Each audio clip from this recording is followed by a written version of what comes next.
Hey everyone, listen, we're back here, and obviously it's coming near the stage of the season where everybody's looking to get back to the river, and I'm back in front of the vice. Been a while. Obviously the legendary Alan Bloomfield there ties me a lot of my flies, and I make the designs, and Alan puts it to test in the vice, and that's something we've done for quite a while. It's worked absolutely fantastic, and I just sometimes sit down here and I try to tie a fly or two, and I come up with this idea the other day. And obviously I'm looking to tie a fly for this season. I think it's going to work.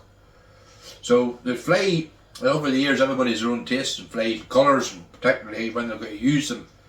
And the seasonal flies we have, I've obviously turned around and took a lot of flies that I think work all year round to a certain degree, but they sometimes have their favourite times, whether it be the spring or summer or the autumn. The fall is talked about. This fly here I'm going to show you now is one that I'm going to design, and we'll see what happens. Now, fly tying is not my, best skill, but I love fly tying to a degree. It's good to have that in your artillery. Whenever you're creating something you take to the river and it works, there's no better feeling. Not only getting to take, but if that there fly you have is created out of your mind and it gets a salmon to take it, it is a great feeling. And sometimes that great feeling is represented by the time you're taken out to try and deceive it. And whether you ever know what happens whenever that takes that fly of yours, that moment that you've decided to create something, a special moment. And tonight, obviously there's the Grim Reaper, there's the Irish Sailor, there's Sunset Taker, and I'm going to show you how you tie some of them flies in a certain way. And obviously, over the years, as I said before, time, materials, and expertise, it's not something I'd be brilliant at. But I know one thing: I've tied flies and I've caught salmon, and I continue to do so. And some of these flies I'm going to be bringing out. But what I'm interested in tying flies and catch fish. That's the important thing. So this fly here I designed is a fly that I think will work with the best of them. Sometimes people say, well, it makes the difference. I tell you what makes the difference. Salmon will take anything and away for curiosity and play around with it and mess about. Fresh in off the tide, they'll knock about and come across, they'll nail it. Sometimes they're in the river for a while and sit and think about it and whether they're going to take it or not, because they get smart. They hate to survive, they're survivors. They're wild species. And sometimes I believe the difference in a fly from an ordinary fly is the fact that you can make that fish make that decision quicker. Everybody can disagree with that. I'm open to that mentality. I believe everybody should hear an opinion of fishing. That makes it so great. But whenever it comes to fly tying, and I think that difference is, if you get fish that are in and they're in a wee bit or two, and you think to yourself, I need to make that fish take, you need confidence, you need to believe in it, take.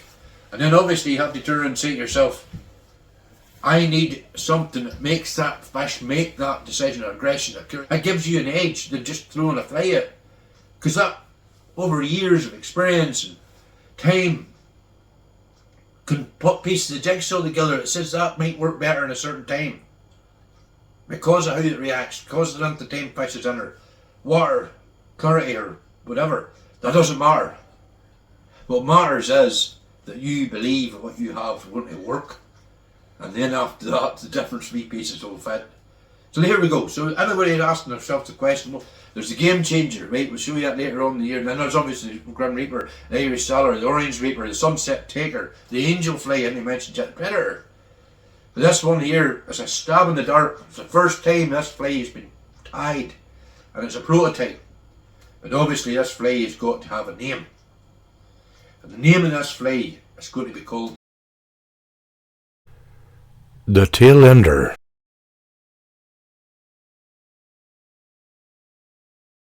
autumn fish, resident fish.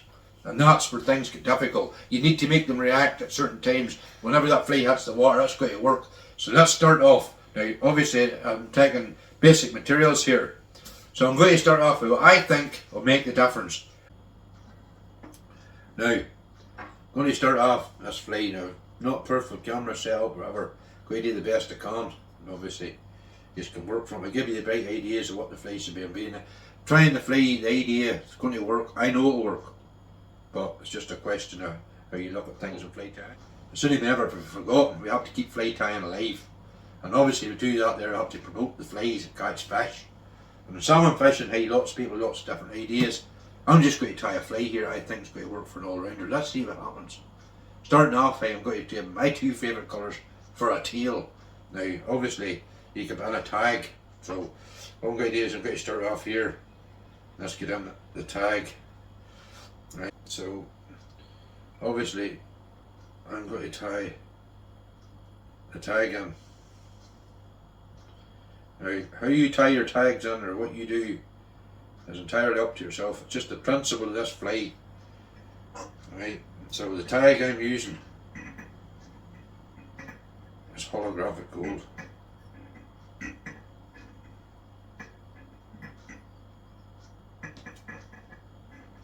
Right, tail. Right, funny enough, tails is very unique because everybody is asking the tail. My favourite tail, and it's been tried and tested over the years, is hot orange bucktail. Deadly. You know, it's just sick yeast for, you know, brighter the better for me. I love bright orange bucktail. That's great. Right, so bright orange bucktail. That's what you want there. Get it in the tail. Right? Nothing new about it. I don't know what you say, any difference, but I love orange bucktail. Right, so I'm going to take a nice bit of orange bucktail. Right. So get the orange bucktail out. Now at this stage of the game, we're going to look at this. Get the orange bucktail in there. Right. And we all know over the years the favourite. But I like a bit of yellow crystal hair on it. Alright, that's the yellow crystal hair, so let's get a bit of that into it. Right, see if we can pick that up.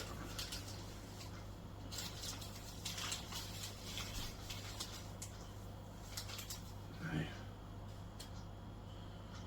We stick that there, directly.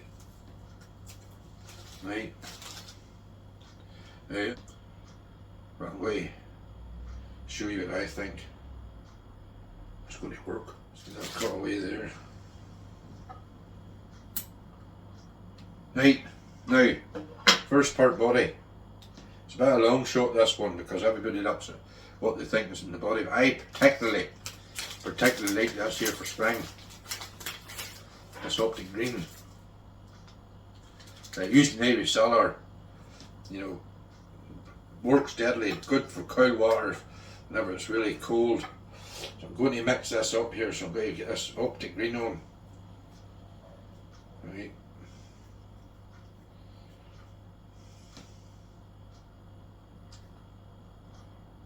So let's get this optic green on here. Right, so there you go. That's the optic green. Now, at this stage of the game, the first part haggle that I'm going to put in this fly, believe it or not, right, is this hot orange again. Yep, I'm going to use the hot orange. People say this and that, but that's going into this fly because I think this dark light orange and optic green is deadly together. So let's see if we get this here on. Right, so that's an orange. And you just go up the keeps this here and get that bit in.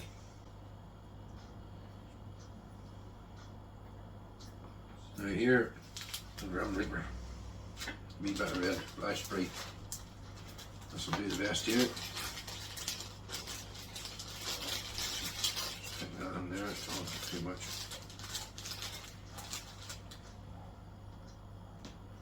Let's get that one there. Right. Let's get the red flash bright on.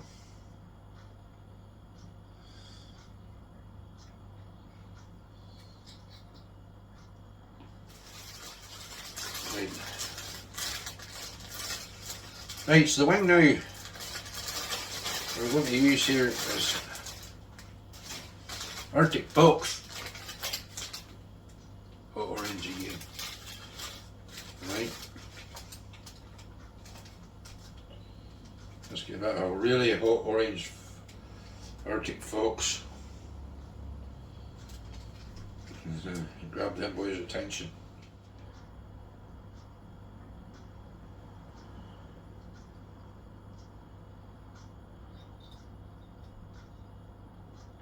Right.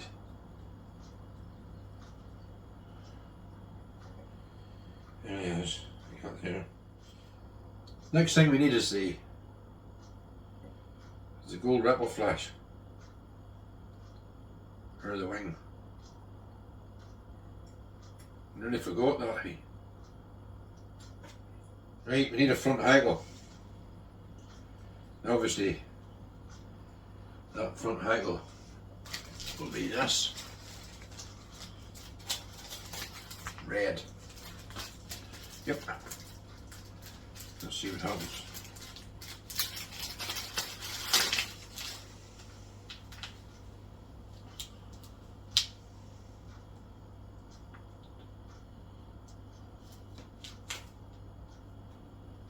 With that.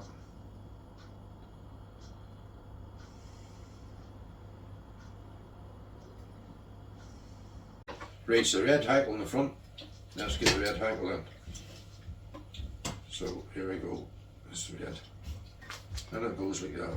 So we're going to go with a hot orange head in this. So let's get the 2 cheeks of jungle cook. This is the last thing we need here is a jungle cook. And jungle cook Cape size. I've been about a long time on salmon fishing. So 2 strands of it. Let's get one on each side of it. So here we go. So in we go. Get the last bit. Fly's nearly done now. This fly now I'm trying to get the fish to take. So maybe an open fly. So maybe if I turn tie that up to green there it'll work with the springers. And see that happens now. Right, so I'm going to make a wee decision here to go on a hot orange head here. So that'll do the job. You see, this will make some difference to it. Oh, this is what you're after here. So let's get the hot orange head on here. Let me see. Let me see here. So here we go. Let's get this bad boy on. See if this makes a difference to you. This will spice things up a bit now. Let's see this here. Oh, there's a good wee fly. I hope you catch fish on it. It might be something people say it works here and there and works and this and that, but I ain't going to try it here. Believe in the take. Believe.